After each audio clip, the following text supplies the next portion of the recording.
Bonjour et bienvenue dans cette nouvelle vidéo. Aujourd'hui c'est une vidéo un peu spéciale car il y a un livre à la main parmi nous. Je sais, je suis famous, que voulez-vous. Elle m'a pas payé mais je vais demander quand même un petit dédommagement parce que bon... Au moins quoi, il fallait au moins ça. Hola.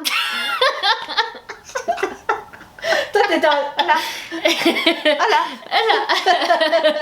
Faut que ça dure, faut une... Ah c'est sur la durée. Il faut mettre le A dans Hola. Tu vois ce que je veux dire? Que les gens se sentent en vacances, bon sang. Hola. Là t'es... Oh. Je suis sûre de bien le dire jusqu'au bout. Ils se sentent pas en vacances là. Hola. Je vous retrouve aujourd'hui avec Ama de Un livre à la main, donc n'hésitez pas à vous abonner sur son Instagram qui sera juste là. Comme d'habitude, si vous aimez mes vidéos, n'hésitez pas à liker, à commenter, et si vous êtes trop timide pour commenter, un emoji... Banane, voilà, Ama est bien inspirée. Mettez ça a un donné emoji la banane. Oui c'est vrai, Ça c'est vrai, ça donne la banane. Donc un emoji banane pour les plus timides, et puis surtout n'hésitez pas à vous abonner. On ressort du coup de l'event avec Rajo et la rencontre avec Brigitte Kemmerer, et c'était vraiment trop bien. On a passé un super moment, merci encore à toute l'équipe Rajo parce que vraiment c'était super bien organisé et on a passé un très bon moment. On est resté assez longtemps finalement aussi. On est resté quoi, 2 heures? Ouais, je pense qu'on est resté 2 heures. Et au bout d'un moment, l'autrice, on l'a un peu libérée pour que elle aille se balader un peu en quand fait, même. On est même resté après que l'autrice soit partie surtout. Oui, c'est vrai qu'on est resté une fois que l'autrice était partie, ce qui était vraiment... l'équipe était trop cool, donc du coup, forcément... Donc c'était un event vraiment très sympathique. Restez jusqu'au bout de la vidéo puisque d'ailleurs j'ai des petits trucs pour vous, voilà. Ça tease.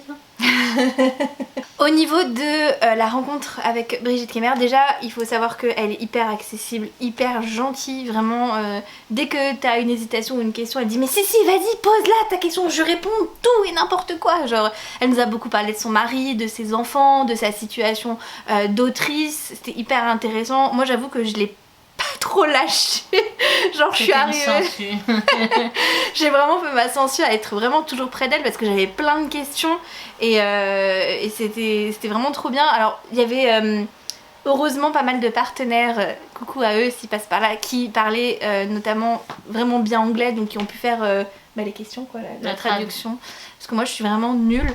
Et il y a eu pas mal d'informations qui ont circulé, à savoir que déjà le tome 3 en français sortira l'année prochaine. Il n'y a pas encore de date officielle, mais en 2023. Voilà, ça sera en 2023 pour sûr. Et elle nous a un petit peu teasé, l'autrice, en disant que voilà, il allait se passer quand même pas mal de choses, qu'elle avait écrit des scènes assez fortes et qu'on allait retrouver 4 points de vue du coup, donc ce qui coïncide avec le tome 1 et le tome 2, donc c'est hyper intéressant. Et puis elle nous a parlé aussi d'une nouvelle saga qu'elle écrit. Defy the Night. Voilà, elle le dit tellement bien que voilà. Ça serait, j'ai le tome en VO chez moi, donc mais je sais pas s'il va être traduit chez Rajo. Et ben, quand elle a dit oui, maybe in translation in French, les éditrices elles ont fait on ne dira rien. Donc je pense que je pense qu'à mon avis. Parce que moi tu sais j'ai celui avec la jaquette réversible et les personnages trop beaux et du coup j'étais en mode je veux trop que le résumé en VO avait l'air vachement. Mais j'espère vraiment qu'il sortira en français. C'est en fait on va suivre de nouveaux personnages, mais il y aura les personnages des anciens tomes, et ça sera 5 ans plus tard je crois, après le tome 3, et apparemment c'est assez haut en couleur aussi, donc j'ai vraiment hâte. C'est une trilogie. Ouais, c'est une trilogie, exact. Donc là il n'y a que le tome 1 qui est sorti en VO, et du coup le tome 2 et le tome 3 sortiront. J'espère qu'on les aura rapidement en français, en tout cas j'espère, voilà. Mais c'était super intéressant. Elle nous a aussi un peu parlé de sa routine d'écriture, à savoir que quand elle est lancée dans l'écriture, elle écrit en fait. Elle peut écrire n'importe où, elle peut écrire dans un café, elle peut écrire avec ses enfants à côté. Une fois qu'elle est lancée, elle est lancée. Et la majorité des idées qu'elle a eues, c'est vrai que elles sont venues d'elle-même en fait. Par exemple, elle savait pas qu'elle allait faire un tome qui serait sur Grey dans le tome 2, où on allait suivre que lui, elle le savait pas en fait, et c'est vraiment au moment de l'écriture qu'elle s'est dit ah ça serait plutôt pas mal. Enfin il y a plein de trucs comme ça, et franchement c'était vraiment bien, et encore une fois je me répète, intéressant. Et elle est très friendly aussi, c'est comme, enfin je trouve que les auteurs américains, je compare aussi avec Margaret Rogerson, mais je crois qu'elle est américaine aussi. Ouais, elle est. Ils sont très friendly, c'est-à-dire que dans leur attitude et tout, on sent qu'ils sont là, ils ont envie de discuter avec toi, que ils sont grave ouverts, que limite en fait ils te connaissent déjà depuis X temps et que en fait vous vous retrouvez et que vous discutez en fait ensemble. C'est vraiment très, ils sont très ouverts. Très bienveillants aussi quand on leur pose des questions. Enfin, en tout cas, avec Brigitte Kemerer, c'était très genre. Mais pose toutes tes questions et il n'y avait aucune question bête pour elle. Tout était vraiment genre. Au contraire, elle faisait plein de blagues aussi, c'était très drôle. Ouais. Genre, surtout quand elle a parlé, parce que Cam a demandé quelles étaient ses autrices préférées. Et elle a dit évidemment Jennifer Armentrout, donc forcément voilà, Cam était très contente. et elle a dit qu'elles avaient été publiées plus ou moins en même temps toutes les deux et qu'elles restaient en contact, etc. Et elle dit mais elle écrit à un rythme beaucoup plus qu'elle. Et en rigolant elle dit mais elle a pas d'enfant. Du coup c'est des petits trucs comme ça où elle faisait plein de petites allusions assez drôles, qui étaient sympas quoi. Puis on lui a posé aussi notamment des questions parce que toi t'as pas lu Un sort sinon éternel, mais t'as lu son audiologie. Ouais, elle a posé Ama des questions sur la duologie qui est sortie chez Hachette qu'elle a lu. Moi je l'ai pas lu par contre, mais Ama l'a lu et t'avais bien aimé. Ouais, moi j'avais kiffé, elle est sortie en 2018 et 2019, pour ça c'est un spin-off.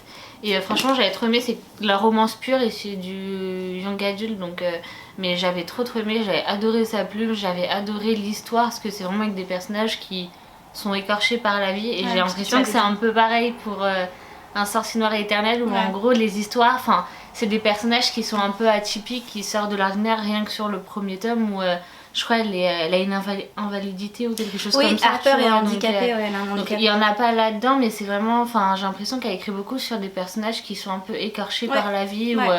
Là je sais qu'il y en a une, elle a perdu sa mère là-dedans et l'autre je sais plus, je crois qu'il il est en famille d'accueil, mais il va un peu de famille d'accueil en famille d'accueil quoi. Mais franchement les romans c'était trop bien, moi j'ai kiffé. Ouais, c'est ce que tu m'avais dit que je l'ai lu du coup. Moi je lui ai demandé du coup si elle prévoyait d'écrire d'autres romances, et puis même quelqu'un lui a redemandé après si elle voulait vraiment rester que sur la fantasy ou la science-fiction, et c'est vrai que maintenant qu'elle est lancée dans la fantasy, elle adore ça, elle adore en écrire, donc du coup pour le moment elle resterait plus sur la fantasy. Après elle disait aussi qu'elle aimait beaucoup les contes, parce que notamment Un sorcier noir et éternel, c'est une réécriture de contes de fées, si vous ne le savez pas, de La Belle et la Bête. Après je trouve, et c'est ce que je lui ai dit,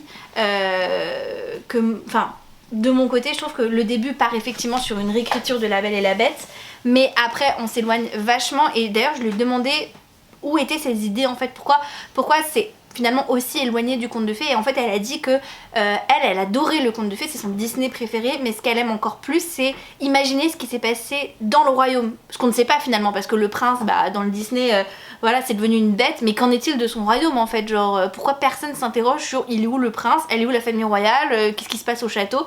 Et elle a vraiment voulu écrire sur ça et c'est hyper intéressant. Elle m'a aussi, parce que moi ma première question ça a été pourquoi avoir écrit sur une personne, notamment Harper, qui, comme tu le disais, a un handicap en fait, et elle me disait qu'elle avait eu cette idée par rapport à, je vais pas trop te spoil, mais par rapport à Rennes en fait, pour que ils se rendent compte en fait que c'est pas parce qu'on a des écorchures dans la vie, c'est un peu ce que tu disais sur justement ces romans, c'est pas parce qu'il y a une écorchure dans la vie qu'on s'arrête de vivre en fait, et qu'on continue toujours. Moi j'ai le côté romance, t'as le côté fantaisie à raconter. Donc, mais elle aime bien les romans parce qu'elle disait qu'elle lisait des romances un peu spicy. Quand elle a sorti un nom d'auteur, on était en mode genre, on connaît pas, elle dit spicy. On a tous éclaté derrière, et en fait on s'est rendu compte qu'en plus elle était traduite en français, actrice, mais inconnue au bataillon. Je connais pas du tout. Et ça m'a fait beaucoup rire moi quand elle parlait aussi de Jennifer Armentrout, en disant que elles avaient commencé en même temps quasiment. Elles ont toutes les deux commencé par des toutes petites maisons où elles étaient traduites, pas traduites mais publiées. Elles ont été publiées chez Harper. Et puis voilà, au fur et à mesure en fait elles ont grandi, elles ont été publiées chez des grosses maisons d'édition, donc c'est marrant de voir leur évolution. Puis maintenant elles sont très amies et tout, et j'étais là, t'es amie avec Jennifer Armentrout, je t'aime encore plus Brigitte, je t'aime encore plus. Lui, tu sais, elle voulu lui dire donne ça pour qu'elle me le dédicace, tu sais. Genre, j'aurais dû venir avec mes covenantes, tu peux lui donner, elle me les renvoie. Non, franchement, c'est super sympa, et comme je vous ai filmé de toute manière des petits clips, vous allez pas avoir de son, mais vous allez voir que de toute manière elle est hyper accessible. Ouais, hyper accessible, hyper avenante, toujours souriante. On a fait des photos, elle nous a dédicacé nos livres et en plus on a eu un petit cadeau de la part de Rajou, mais ça sera pour vous parce que moi j'ai déjà les tomes en fait. Donc je vous propose un petit concours sur la chaîne. Je vous propose de remporter du coup les 2 premiers tomes de la saga avec un tote bag en plus. Voilà, le tote bag du coup de la saga. Et sachez que les livres sont dédicacés, je les ai fait dédicacer, donc je vous montre quand même pour vous voir. Vous voyez que je ne vous arnaque pas, n'est-ce pas? Donc là nous avons le premier tome du coup qui est neuf, hein, et dédicacé du coup par l'auteur. Voilà, donc il y a les 2 premiers tomes que je vous propose de remporter. Vous avez dans la barre d'infos un lien du coup Google Doc, donc n'hésitez pas à participer par là. Pour participer, les conditions c'est qu'il faut simplement me suivre sur YouTube et remplir le formulaire, voilà, tout simplement. J'espère que la vidéo vous a plu, merci d'avoir regardé jusqu'au bout. Voilà, sur ces bonnes paroles, on vous laisse. On va aller lire. Exactement. Merci encore une fois d'avoir regardé la vidéo et puis je vous souhaite de très bonnes lectures et je vous dis à très vite dans une prochaine vidéo. Ciao ciao.